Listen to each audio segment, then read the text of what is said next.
In June, a Southwest Airlines Boeing 737, Flight 236 en route from Denver to Los Angeles, found itself hurtling toward disaster when air traffic control mistakenly cleared it to land on a runway already occupied by a FedEx cargo plane.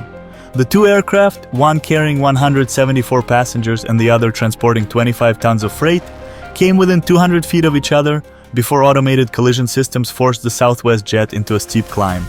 The incident, captured in harrowing detail by cockpit voice recorders, revealed a controller in Denver's tower muttering, "I don't see them, I don't see them," as alarms blared. This near catastrophe was not an isolated event. Weeks later, a Delta Airlines Airbus A321 aborted takeoff at Atlanta's Hartsfield-Jackson International Airport after a recreational drone, operated illegally by a hobbyist in a nearby suburb, breached restricted airspace. The drone, a lightweight quadcopter purchased online for less than $1,000, passed within 50 feet of the jet's left engine, an encounter that could have shattered turbine blades and triggered an explosion. These episodes, amplified by viral cockpit footage and passenger smartphone videos, have ignited a fierce public debate. How can air travel remain statistically safer than ever, while feeling increasingly precarious to those strapped into their seats? The numbers tell a story of contradiction. For the 16th consecutive year, the United States has recorded 0 fatal crashes involving major passenger airlines, a streak unmatched in aviation history. The fatality rate for commercial flights stands at a minuscule 0.006 per million departures, meaning a person could fly daily for 30,000 years before statistically facing a lethal accident. Yet beneath this reassuring veneer lies a fraying infrastructure. The Federal Aviation Administration reported a 17% spike in serious runway incursions in 2024, with 28 Category A incidents, defined as collisions narrowly avoided through last-minute corrective action. From the algorithms guiding planes through stormy skies to the sleep-deprived controllers orchestrating their dance, we explore why flying remains humanity's safest mode of transport, and why that title feels increasingly fragile. The post-pandemic aviation boom has strained the industry's human capital.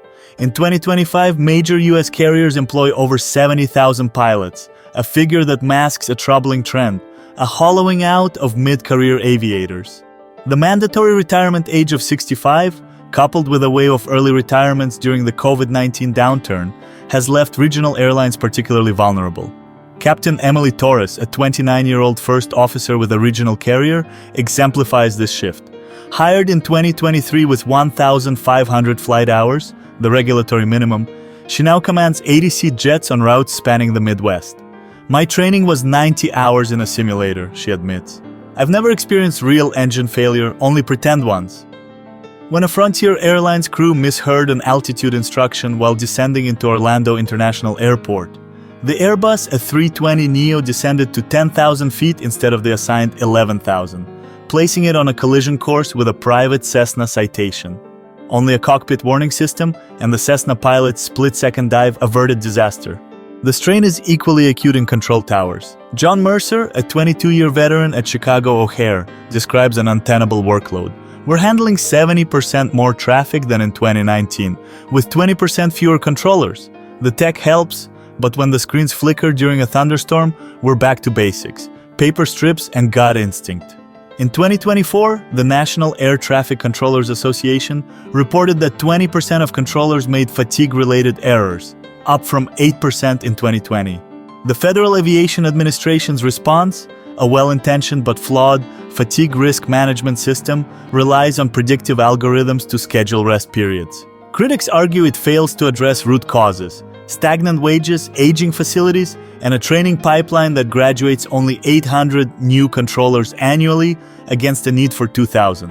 Boeing's Optimate system, rolled out fleet-wide in 2024, represents the vanguard of aviation artificial intelligence. This neural network, trained on petabytes of flight data, continuously advises pilots on optimal speeds, altitudes, and fuel burn.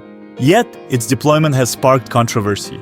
During a 2025 test at Seattle's Boeing field, an Optimate-equipped 737 MAX deliberately entered a controlled stall to demonstrate recovery protocols.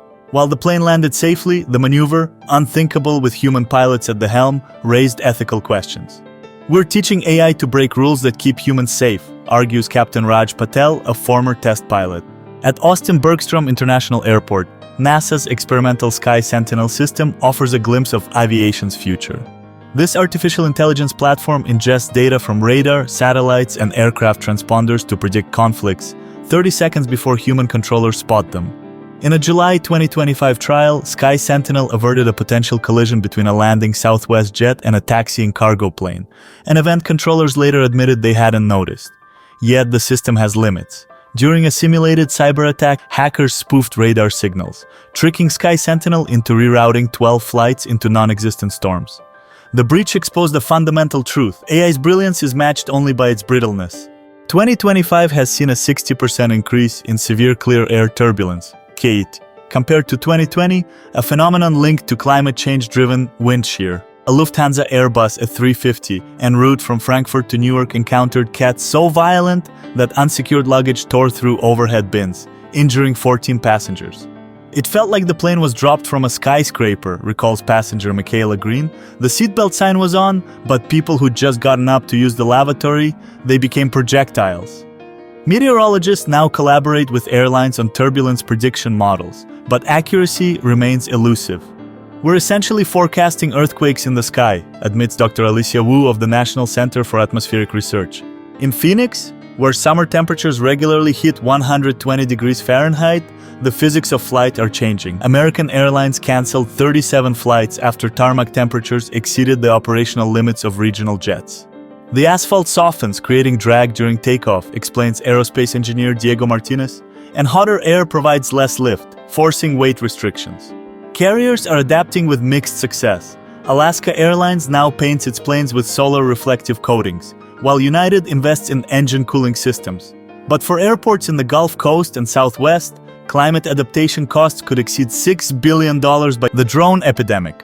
The Federal Aviation Administration logged 3,200 unauthorized drone incursions near U.S. airports in 2024, a 42% jump from 2023. Most incidents involve consumer drones operated recklessly, but security agencies fear more nefarious uses. In a chilling 2025 Pentagon simulation, swarms of AI-piloted drones disabled a commercial jet's engines by firing graphite fibers into its air intakes. While purely hypothetical, the exercise underscores vulnerabilities. A $10,000 drone could bring down a $300 million aircraft, warned cybersecurity expert General Mark Reynolds, retainer. Cyber attacks, the silent war. Ransomware attack on Midwest Air Traffic Control, a regional provider, paralyzed 12 airports for 18 hours. Hackers exploited a vulnerability in a third-party weather data system, scrambling flight plans and grounding 2,000 flights. We train for hijackings, not code, admits FAA Administrator Philip Washington. The agency's 2026 budget includes $400 million for AI-driven threat detection, but critics argue it's a drop in the bucket against state-sponsored hackers. Self-healing planes and quantum radar. Boeing's 2026 flagship, the 797 Dreamliner, will feature wings embedded with microcapsules of epoxy resin. When sensors detect cracks, the capsules rupture, releasing a glue that hardens within minutes. It's like a scab for airplanes, quips engineer Lila Nguyen. Meanwhile, MIT's Lincoln Lab is testing quantum radar systems that detect stealth aircraft and rogue drones with unprecedented precision. Early trials at Boston Logan Airport reduced false alarms by 70%. Reimagining training. United Airlines Denver Training Center now employs virtual reality modules so realistic that trainees report vertigo during simulated engine failures. We can compress 2 years of experience into 2 weeks, boasts Chief Training Officer Captain Sarah Wilkins. Yet skeptics note VR can't replicate the gut-churning fear of real engine failure. There's no substitute for sweat in your palms, argues veteran instructor Captain Tomas Herrera.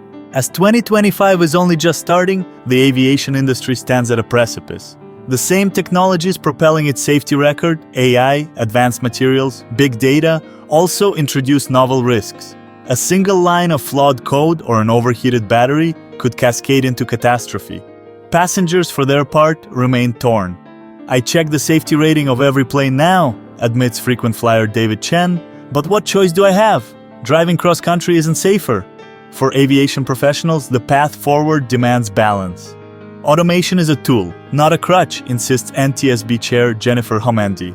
We need machines that make humans smarter, not humans who serve machines. The stakes transcend statistics. Every near miss, every sleepless controller, every drone dodged writes a line in aviation's next chapter. One that will determine whether the age of flight remains a testament to human ingenuity or a cautionary tale of ambition outpacing wisdom.